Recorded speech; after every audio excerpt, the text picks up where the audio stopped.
Okay, welcome. This is the religion department. You're at the religion presentation this afternoon for your open house. So I'm going to go over some basic things. Again, I'm Ms. Simonetti. I saw you in the main presentation. I am also the religious studies department chair at Mercy. So let us just take a moment to bring ourselves here. We always start everything we do in prayer, and to take a moment to just be present to the people in this room and to this time. Just take a deep breath and let us begin in the name of the Father and the Son and the Holy Spirit. Amen. Gracious God, we give you great thanks for bringing us here this afternoon. We give you great thanks for bringing the people who are interested in this wonderful education at Mercy. We ask for your blessings and your guidance as we navigate through this afternoon and throughout our entire lives. And we ask this in Jesus' name. Amen. In the name of the Father and the Son and the Holy Spirit. Amen. I like to start just with this quote from Bishop Barron. Our determination of what we ought to do depends utterly on our determination of who we ought to be. And in the Christian context, that means being a saint. At Mercy, we truly believe that each young woman that we teach and meet has the qualities of becoming a saint, of being someone who continues to build the kingdom of God in our world. And sometimes we get scared by the word saint, but at Mercy, we hope that that becomes more of an everyday word for you.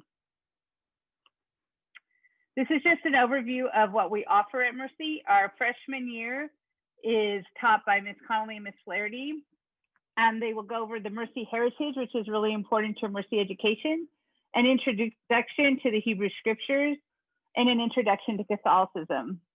They move on to the sophomore year with Ms. Heffelfinger, and they will really delve into the life and mission of Jesus, of building the kingdom of God here on earth.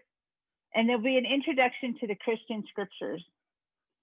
In the junior and senior year, we move more to integrating these learnings and the scripture into our daily lives and into the students' daily lives.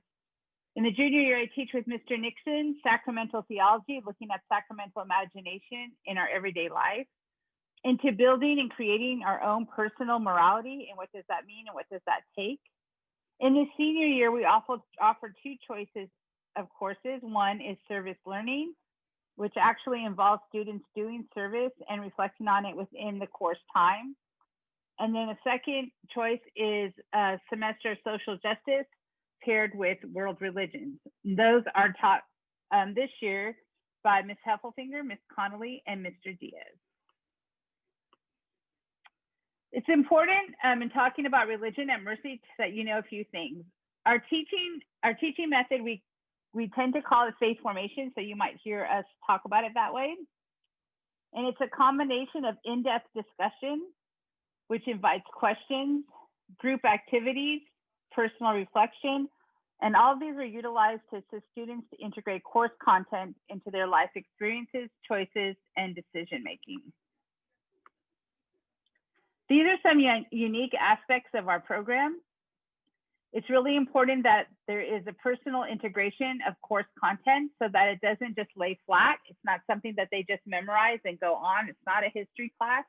It's a way of integrating it into their lives. We have a high emphasis on service learning, and Mr. Diaz will talk a little bit more about that, and that has a lot to do with that we are a Mercy school. We offer chapel visits once a month to offer opportunities for quiet and prayer and time for reflection. We have noticed in the last 8 years or so that we've been doing this kind of work, that time for quiet and away from screens and time and noise doesn't happen. And we are always telling our students, please take some time. And then we thought we should probably model that by giving them that time, and that's what we've chosen to do. Our instructors offer a variety of ways for students to assess and share their knowledge. This is really important.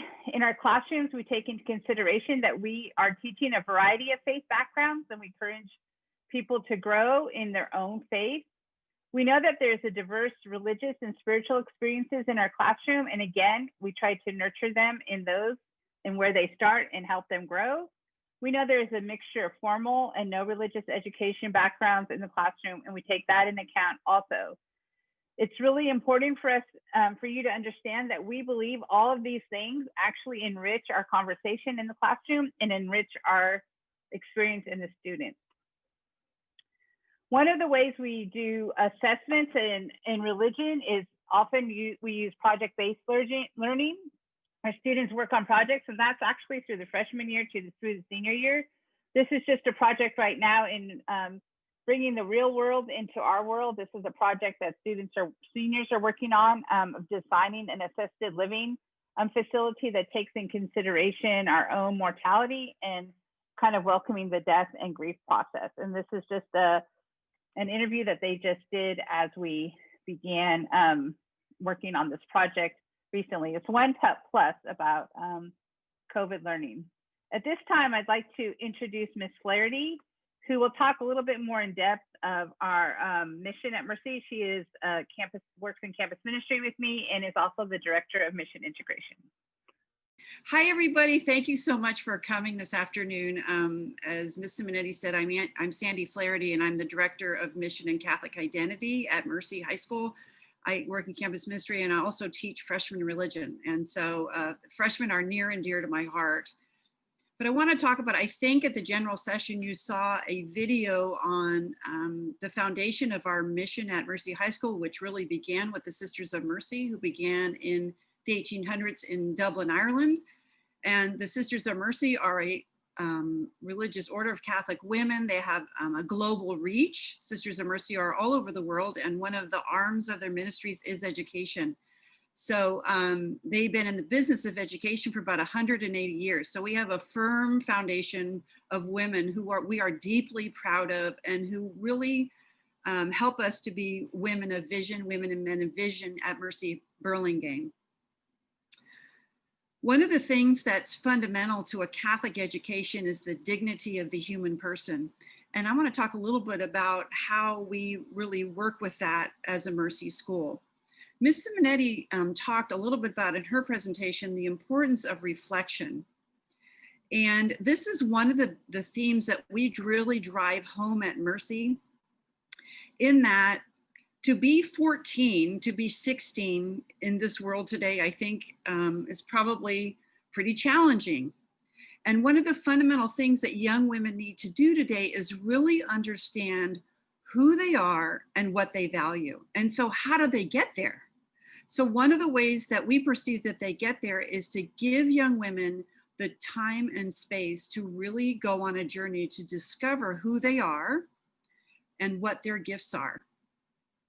And the best environment for that to happen is an environment where your daughter will feel that she can be herself, where she can feel at home, where she feels comfortable.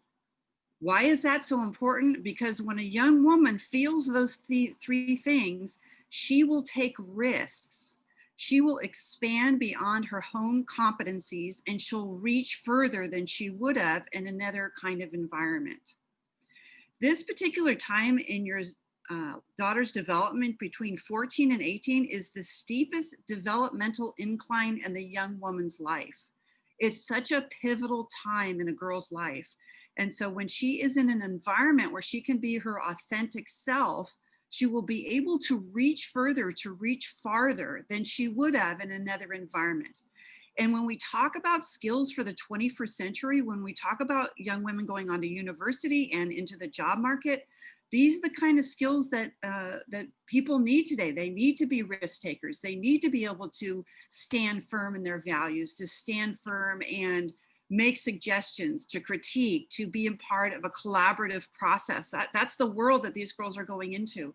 And so the first stepping stone for that is for a young woman to understand who she is. And I think we're really good at this at Mercy Burlingame. And I'm really proud about this. And it's fundamentally at Mercy happens in our religion department. We have such a short period of time. So now I'm going to bump you over to Mr. Diaz. Thank you, Ms. Flaherty. So I am Mr. Diaz. I am primarily the service coordinator, but I also have been teaching here religion for 20 years here at Mercy. And I've been serving as the role of service coordinator for 8 years. So what is service? Here at Mercy, as Ms. Flaherty and Ms. Simonetti have said, we truly believe that service is important. And to put it in a nutshell, why is that? It's because it helps build character. It boils down to just that simple phrase. And if you don't do service, if we don't practice our gospel values and do it, then it's nothing. So we believe in it, okay, and that doesn't help. So in service, we see that as like the lab work. You're doing lab, you're going out and you're doing service, and not only are you helping your community, your local community, and possibly the world, but you're also building a form of character. And hopefully what we feel as in the Catholic tradition is you're building a good, solid moral character.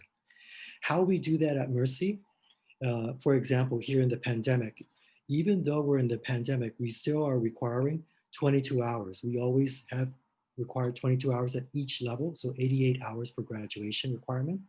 But we've been creative in the social distancing and so forth by allowing them to write letters to the elderly who are homebound, whether they be their grandparents who they can't visit, or reach out to an elderly person in their neighborhood who who who has no like support group. So they're buying them groceries, they're visiting them, they're walking their dogs, they're adopting their street and picking up trash. So we've been very creative. I've been very creative with the campus ministry department and saying, hey, yes, we're still in a pandemic, but now more so than ever, we still need to build your character, and we still need to do a lot of good in the world, especially now more than ever. So in a nutshell, again, because we know that time is limited, I just want to just say that we really truly believe that service is so important. And you'll get brochures as to the different service programs. And if you have any questions, you can always email me. Thank you. And I'm going to switch it over now to Kelsey Connolly. Ms. Connolly. Thank you, Mr. Diaz. Do we have time, Ms. Simonetti, or because it's 2:15? It's kind of running close. We're at the time, but before we I know you guys probably have to move to somewhere else. Are there any questions we can answer? Hey, Go can you ahead. guys hear me? Hi, Yeah. I don't know if you remember Hi. me. This is my daughter, Hannah. We're so happy to be here. I just had a question. How often do you guys celebrate liturgies at the school? We celebrate liturgy once a month. So we always have a liturgy once a month. Thank you for that question. It's really important for us to gather the school community together like that. Okay, thank you. Are there any other questions?